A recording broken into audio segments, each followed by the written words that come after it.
And yet another escalation of the weaponization of government and authoritarianism.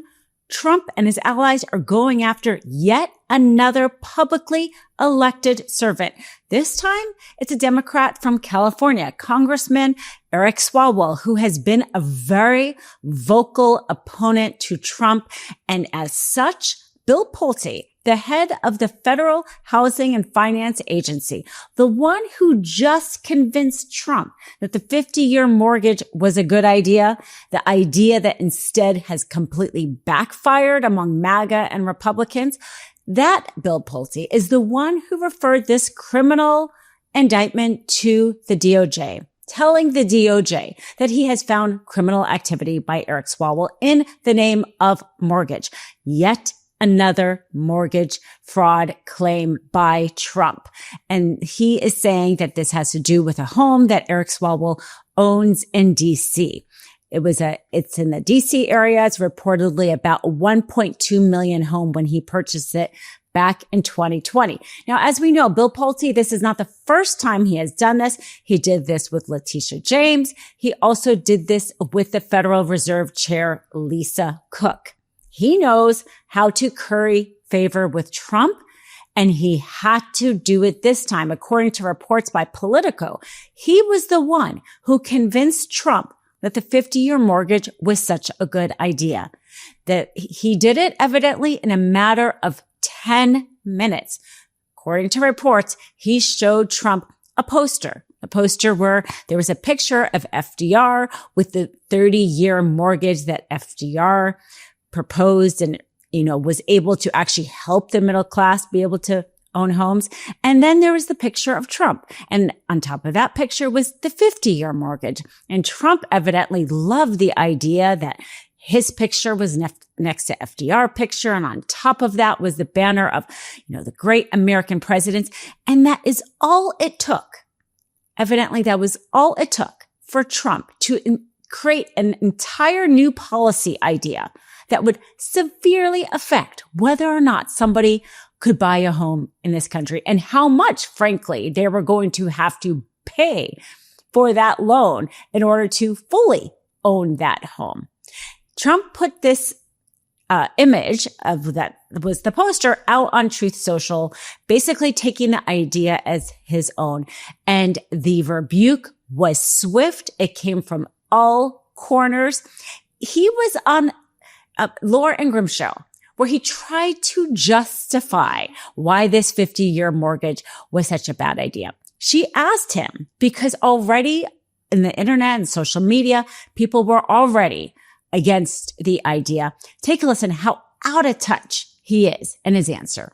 Housing costs are still out of reach. And another thing that your administration is trying to tackle, many Americans, the average age of first-time home buyers are now up to age 40, which is sad.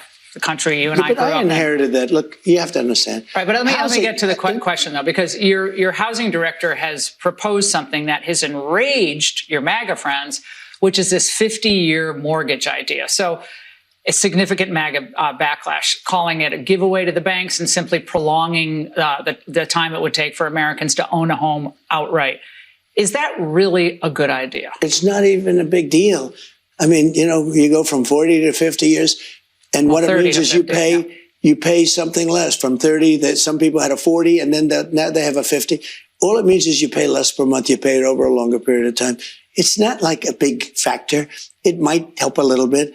But the problem was that Biden did this. He increased the interest rates. And I have a lousy Fed person who's going to be gone in a few months. Trump in that interview so clearly out of touch and so clearly doesn't actually care about the logistics of the 50-year loan. But there are people that do. The Wall Street Journal, certainly a friend to Trump and conservative policies and agendas and administrations, came out. Its editorial board came out denouncing the idea, saying it was a bad idea, saying that keeping people in homes they can't afford means there are fewer available to buy, which makes housing less affordable for everyone else. That's what a 50-year mortgage will do too. End quote. I mean, this is them willing to come after Trump. And it's not just the Wall Street Journal, who maybe is being the adult in the room. We see Marjorie Taylor Greene coming out and saying that this is a bad idea. This is about people being in debt for life. We even say the most conservative Matt Walsh commentator coming out saying this is a bad idea. The backlash he got was massive. I mean, Trump is showing himself again and again not to care about the people, not to care about the grocery prices, not to care the fact that the Americans are the ones paying taxes in the form of the tariffs, and now not caring how much they use to buy the homes. So Bill Pulte was, according to Politico, sources according to Politico said that he was going to be out in days. That was how bad his plan backfired. Well, he read that same article. He got that same message as everyone else. And what does he do? He decides instead to send a criminal referral to Eric Swalwell. And let's talk about why it's Eric Swalwell, because of course has always been a fierce defender of democracy, vocal opponent to Trump. We've had him here on MeidasTouch. Ben has interviewed him before, but it's not a coincidence that just a day before this criminal referral, he says this. He posts on X, "This is the beginning of the end." That post got 3.3 million views, a massive amount of views.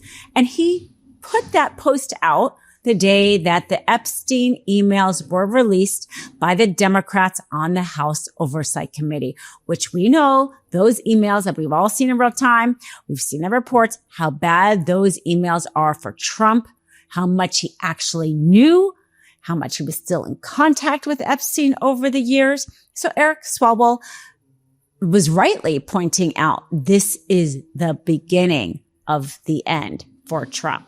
And that, I am sure, put him in the crosshairs of Bill Pulte, who is trying to do something to save his job. If I don't get a good night's sleep, I just can't function. And it's not how many hours I sleep, but even how well I sleep. And that's where Leesa Mattresses comes in. Leesa Mattresses has a full range of mattresses for every type of sleeper. They're exclusively featured at West Elm stores. I was able to go to a West Elm store and just test out all the mattresses. I picked the Legend Hybrid. And the thing is the New York Times Wirecutter, which is my go-to source for every product review, has awarded Leesa Mattresses the best hybrid mattress. And it gets even better because you can test their mattress for 120 nights to determine if the mattress you picked is right for you. And Leesa mattresses are meticulously designed and assembled in the United States for exceptional quality. And the company isn't just about sleep, it's about impact. They donate thousands of mattresses each year to those in need, while also partnering with organizations like Clean Hub to help remove harmful plastic waste from our oceans. That is really important to me. So go to Leesa.com for 25% off mattresses, plus get an extra $50 off with promo code Mistrial exclusive for my listeners. That's Leesa.com, promo code Mistrial for 25% off mattresses, plus an extra $50 off. Support our show and let them know we sent you after checkout. Leesa.com, promo code Mistrial. Bill Pulte might have thought he scored a few points, but it's possible he poked the wrong bear. I mean, first of all, we don't yet know whether or not the DOJ will actually bring a criminal indictment. Under Bondi's DOJ, however, it seems that they're more than happy to do whatever Trump wants. Now, Congressman Swalwell put out this statement. He said, as the most vocal critic of Donald Trump over the last decade, and as the only person who still has a surviving lawsuit against him, the only thing I am surprised about is that it took him this long to come after me. Like James Comey and John Bolton, Adam Schiff and Lisa Cook, Letitia James, and the dozens more to come. I refuse to live in fear in what was once the freest country in the world.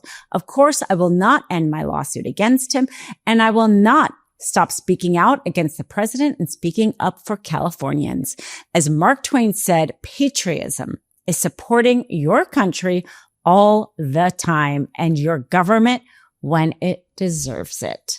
And I think he has just found out that perhaps Congressman Swalwell was the wrong person to come after. Now, the lawsuit that he's referring to there, he has sued Trump regarding what happened on January 6th. We know that there's actually quite a bit of people who are still in a private lawsuit against Trump around January 6th. That civil lawsuit has not been dismissed, both the congressman's and this other related lawsuit, because Trump does not have absolute immunity. They already found that. He tried to get it dismissed. Trump tried to get it dismissed, saying this was about me acting as a president that day. And so you cannot sue me, because it is true that a president cannot be sued for their official conduct. And the Court of Appeals said, no, we're not going to dismiss this outright. There are enough facts to move this forward, in part because of that stage where you gave that speech was funded with campaign money, not government money. So these civil lawsuits are still ongoing. And that's what the congressman is referring to. He is still fighting in that civil lawsuit. And he's certainly coming out fighting here. And I'm sure he will continue to also keep the attention on the Epstein victims and survivors. My name is Dina Doll. This is the MeidasTouch Network. Be sure to hit free subscribe if you haven't already. We're getting close to that 6 million. And follow the Mistrial podcast wherever you listen to podcasts. And be sure to support our sponsors in the link below. Love this video? Support independent media and unlock exclusive content, ad-free videos, and custom emojis by becoming a paid member of our YouTube channel today. You can also gift memberships to others. Let's keep growing together.